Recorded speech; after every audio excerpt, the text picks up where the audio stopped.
जी तो दोस्तों आपको वेलकम कहता हूँ ifactner.com के learn English through Hindi and Urdu video tutorial में। इस वीडियो ट्यूटोरियल में हम इंग्लिश के 150 से ज्यादा कॉन्ट्रैक्शंस के मीनिंग और उनका सही यूजेज सीख रहे हैं। पार्ट 2 में हम मजीद 25 कॉन्ट्रैक्शंस के बारे में बात करेंगे, उनके मीनिंग सीखेंगे और उनसे रिलेटेड सेंटेंसेस बनाएंगे। तो शुरू करते हैं। कॉन्ट्रैक्शन जो होती है वो एक वर्ड या एक से ज्यादा वर्ड की कॉन्ट्रैक्टेड फॉर्म होती है, उसे कॉन्ट्रैक्शन कहते हैं। जिस तरह हमारे पास ये एग्जांपल है, आइड जो है वो आई हैड और या फिर आई वुड की शॉर्ट फॉर्म या कॉन्ट्रैक्शन है। इसका एग्जाम्पल के तौर पे हम कहते हैं आइड आ डॉग, जिसका मतलब है आई हैड अ डॉग, या फिर आइड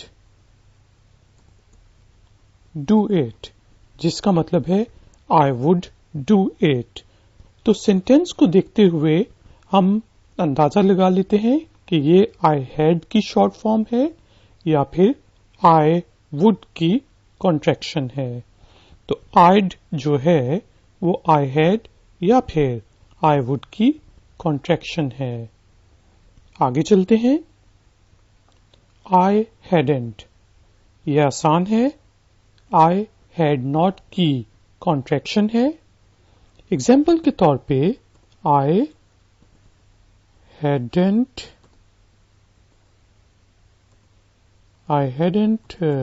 let's suppose watched that movie।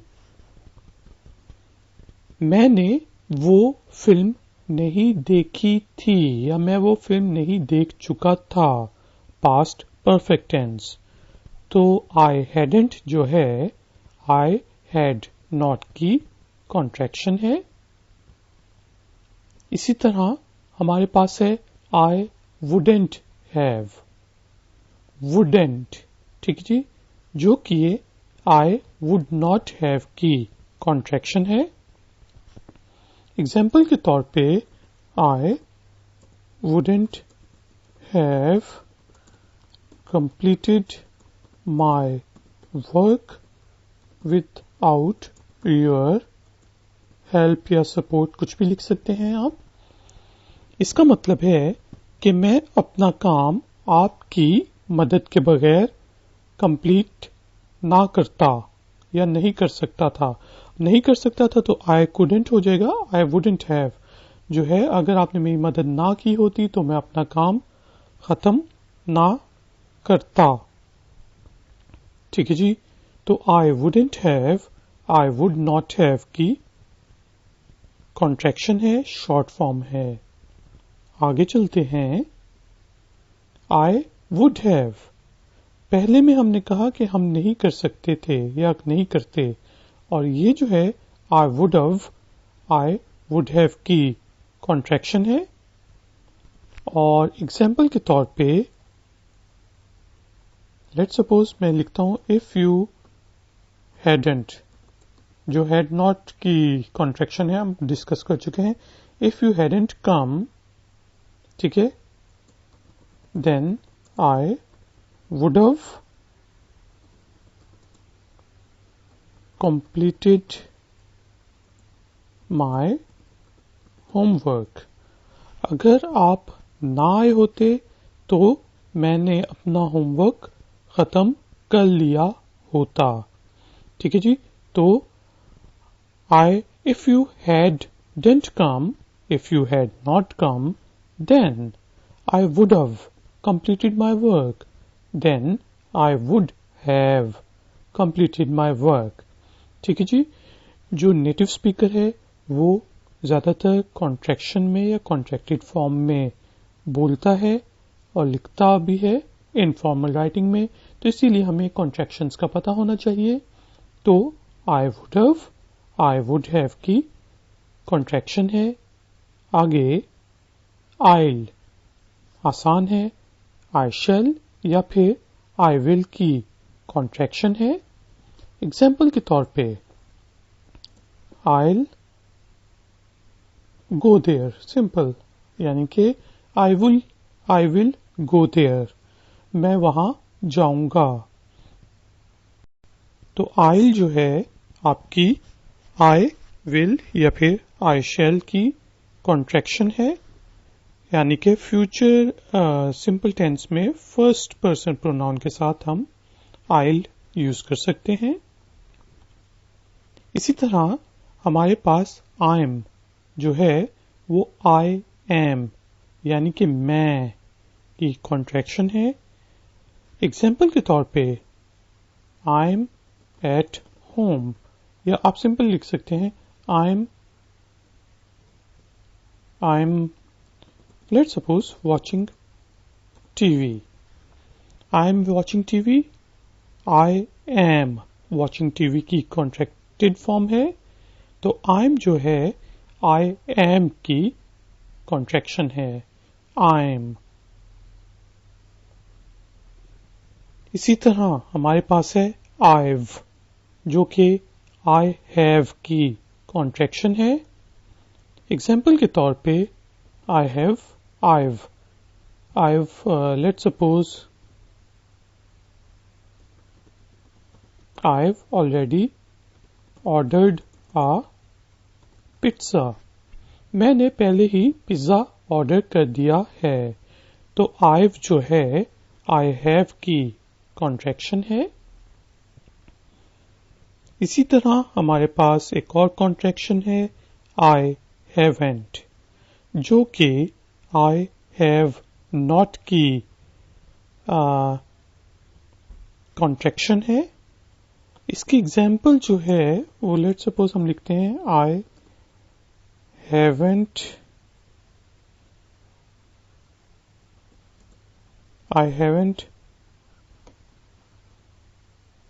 let's suppose called him, मैंने उसे फोन नहीं किया है, I haven't called him जो कि I have not called him की कॉन्ट्रैक्शन है, तो I haven't, I have not की कॉन्ट्रैक्शन है। इसी तरह हमारे पास isn't जो है is not की कॉन्ट्रैक्शन है। एग्जाम्पल के तौर पे that isn't true यानी कि that is not true, वो सच नहीं है। isn't जो है is not की कॉन्ट्रैक्शन है। एक और हमारे पास कॉन्ट्रैक्शन है it'd जो कि it would की कॉन्ट्रैक्शन है। एग्जाम्पल के तौर पे अब ये देखें, ये अपोस्ट्रोफी है, ठीक है जी, ये भी अपोस्ट्रोफी है। It would, let's suppose it would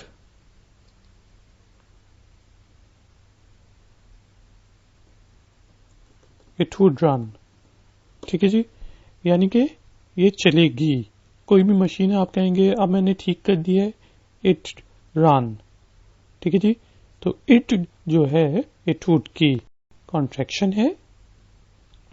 आगे हमारे पास है इट हैडंट जो कि इट हैड नॉट की कॉन्ट्रैक्शन है। एग्जाम्पल के तौर पे इट हैडंट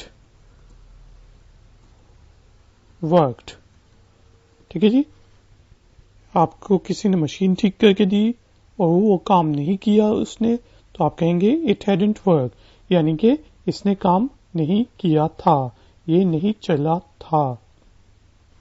तो इट हैडंट जो है इट हैड नॉट की कॉन्ट्रैक्शन है। और आप इट हैडंट को और भी सेंसेस में यूज कर सकते हैं।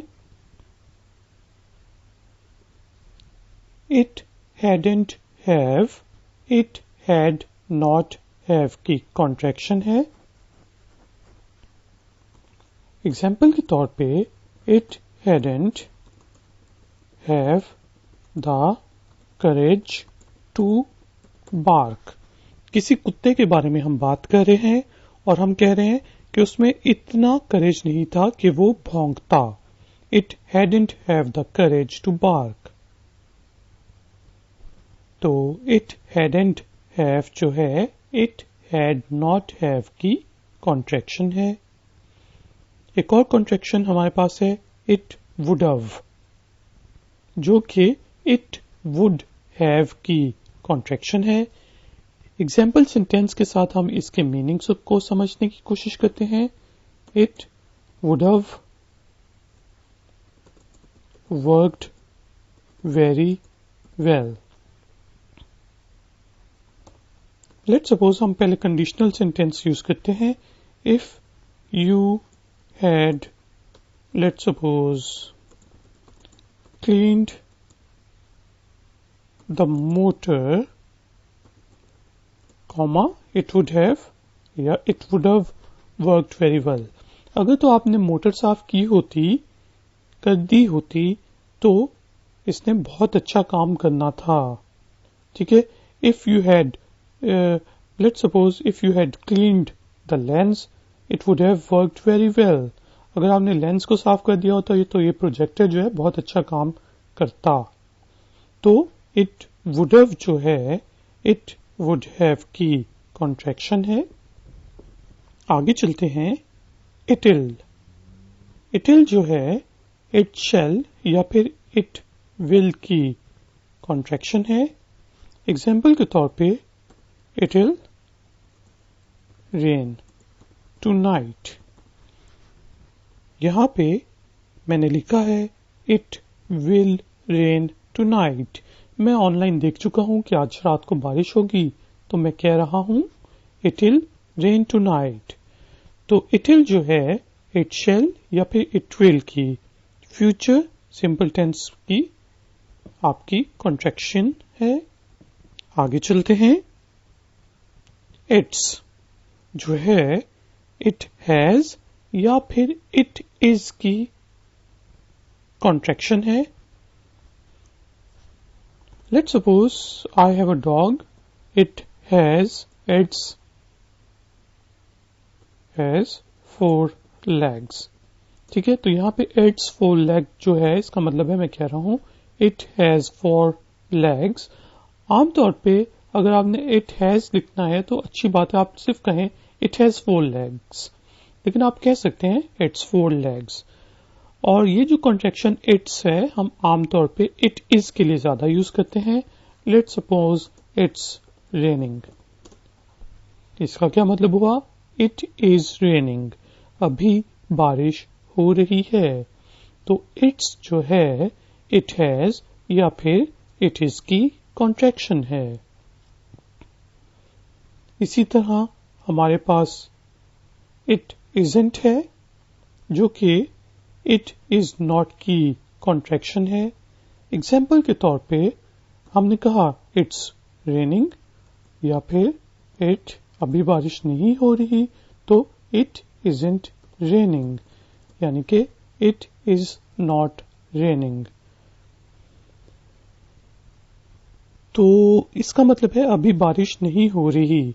और जो हमने पहले कॉन्ट्रैक्शन डिस्कस की है it's not raining, तो इस चीज को आप इस तरह भी लिख सकते हैं. दोनों तरीके ठीक हैं. यानी कि आपने पहले वाली कॉन्ट्रैक्शन यानी कि it's को यूज किया है यहाँ पे, जबकि यहाँ पे हम it isn't को हम यहाँ पे यूज कर रहे हैं. तो it isn't जो है it is not की कॉन्ट्रैक्शन है, शॉर्ट फॉर्म है. आगे चलते हैं. mightn't जो है might not की कॉन्ट्रैक्शन है. जिस तरह मैं कहता हूं it और ये आमतौर पर इतनी ज्यादा यूज नहीं होती. it mightn't work, it might not work, ये शायद काम ना करे. तो बेहतर ये है कि इस mightn't की जगह मैं might not ही लिखूं और कहूं भी, स्पीकिंग में भी मैं it might not यूज करूं. लेकिन कुछ native speakers it mightn't work कहते हैं कुछ इलाकों में, जिसलिए आपको पता होना चाहिए कि mightn't जो है might not की कॉन्ट्रैक्शन है. आगे चलते हैं. might have माइट हैव की कॉन्ट्रैक्शन है, और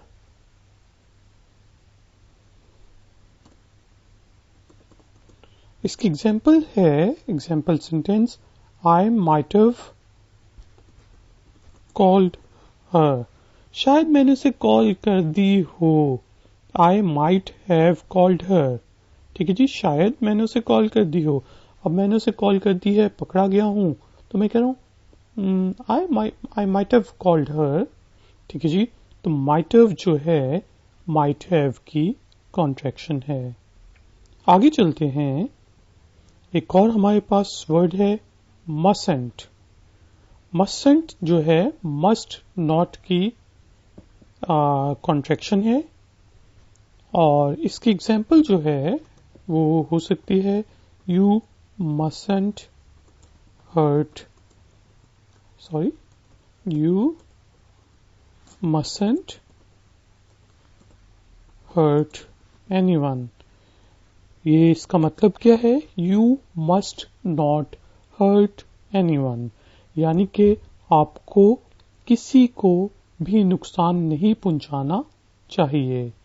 तो मसेंट जो है मस्ट नॉट की कॉन्ट्रैक्शन है।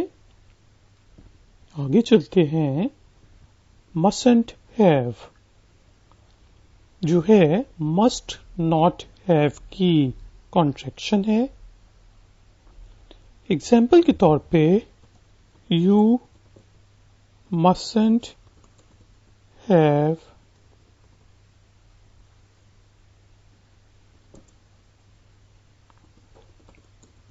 come। अब वो आ चुका है, लेकिन हम उसे कह रहे हैं कि तुम्हें नहीं आना चाहिए था। यहाँ पे ज्यादा बेहतर वर्ड ये है कि हम you shouldn't have come लिखें, लेकिन एग्जाम्पल के लिए ये ठीक है, you mustn't have come, यानी कि you must not have come here। तुम्हें यहाँ पर नहीं आना चाहिए था। तो mustn't have जो है must not have की कॉन्ट्रैक्शन है। आगे एग्जाम्पल देखते, आगे की कॉन्ट्रैक्शन देखते हैं, जो कि है must have, जो कि must have की कॉन्ट्रैक्शन है। एग्जाम्पल के तौर पे it must have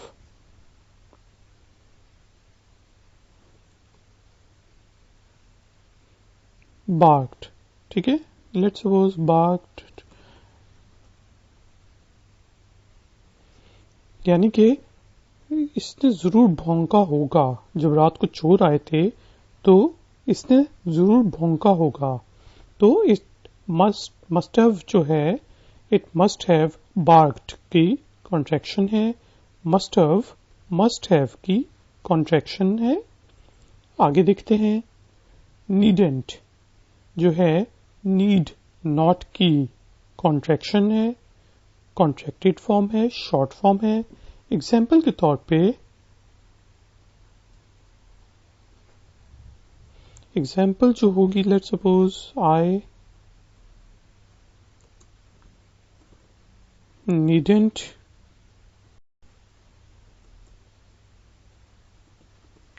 help you.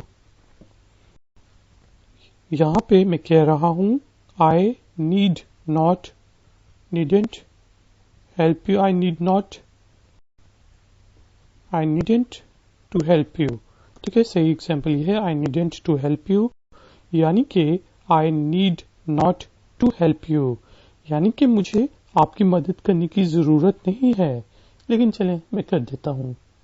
ठीक है, तो नीडेंट जो है नीड नॉट की कॉन्ट्रैक्शन है।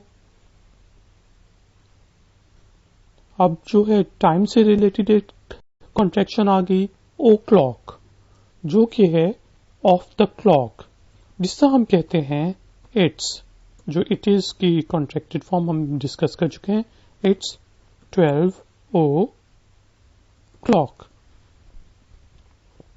तो इसका क्या मतलब है? It is 12 of the clock, अभी 12 बजे हैं, यानी कि क्लॉक से अगर मैं देख के बताऊं तो अभी 12 हैं, तो ओ क्लॉक जो है ऑफ द क्लॉक की कॉन्ट्रैक्शन है। एक और कॉन्ट्रैक्शन जो है वो है ओल, यानी कि जो कि ओल्ड की कॉन्ट्रैक्शन है।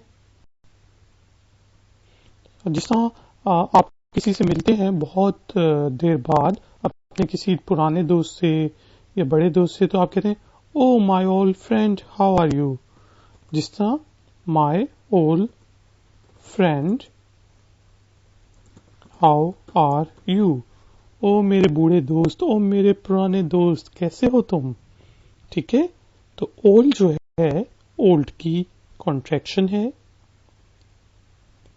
इसी तरह ऑटेंट जो है ऑट नॉट की कॉन्ट्रैक्शन है। एग्जाम्पल के तौर पे you ought, O U G H T, oughtn't, you oughtn't do it. यानी कि अब एग्जाम्पल के तौर पे मैंने यहाँ पे लिखा है you ought not do it, आपको ये नहीं करना चाहिए या आपको ये करने की जरूरत नहीं है। उस सेंस में हम ऑटेंट को यूज करते हैं। लेट सपोज हमें किसी ने बहुत ही महंगा गिफ्ट देने का फैसला किया है, तो हम ऊपर ऊपर से कहेंगे यू ऑटेंट डू इट, यानी कि आपको ये करने की जरूरत नहीं है, लेकिन दिल में हमारा दिल चाह रहा है कि हमें वो गिफ्ट मिले। तो ऑटेंट जो है ऑट नॉट की कॉन्ट्रैक्शन है। जो हमारी आज की इस पार्ट की लास्ट कॉन्ट्रैक्शन है वो है शैंट। शैंट जो है शेल नॉट की कॉन्ट्रैक्शन है।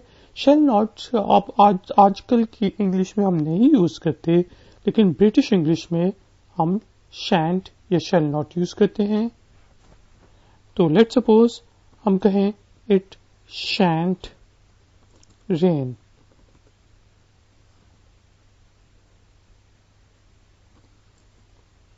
यानी कि इट शैल नॉट रेन, बहुत कम चांसेस हैं कि बारिश ना हो। अगर हम कहें इट विल नॉट रेन, तो इट विल नॉट रेन का मतलब है चांसेस हैं कि बारिश हो जाए, लेकिन चांसेस ये भी हैं कि ना हो। ठीक है, शेल में चांसेस ही बहुत कम हैं। तो इट शेल नॉट रेन या फिर इट शैंट रेन, शायद बारिश ना हो। शैंट जो है शेल नॉट की कॉन्ट्रैक्शन है। तो दोस्तों, मैं आपसे मिलूंगा नेक्स्ट ट्यूटोरियल में। प्लीज इस ट्यूटोरियल को लाइक करें और नीचे जिस सब्सक्राइब का बटन है, अगर तो आप नए हैं तो उसके ऊपर क्लिक करके मेरे चैनल को सब्सक्राइब करें। ifactoner.com पे विजिट करें। मिलते हैं ब्रेक के बाद। Until then, take care. Good day.